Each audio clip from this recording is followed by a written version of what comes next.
Ano kaya nagawa ng anak ko? Nagaputik yun ha. Idala akong hangin. Anak, umalis-alis ka dyan. Talaga magligo dito. Mabuti tulad si Mama ngayon. Hindi. Mama? Niyabigay ako sa iyo.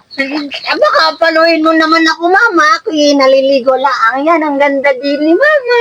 Halika, Mama. Ligo tayo. Ano abigay mo sa akin, Mama? Jelly. Jelly. Cherry? Ako, huwag mo apaluin, Mama. Yeah. Hindi mo na ako apaluin, Mama. Sige, Mama. Ano yun? Mama! Tama na. Bata ka, pasaway ka, naglalaro ka. Sige, maglaro ka na doon ng putik. Nagligo lang naman ako, Mama eh. Maglaro ka ng putik. Maglaro ka ng putik. Maglaro.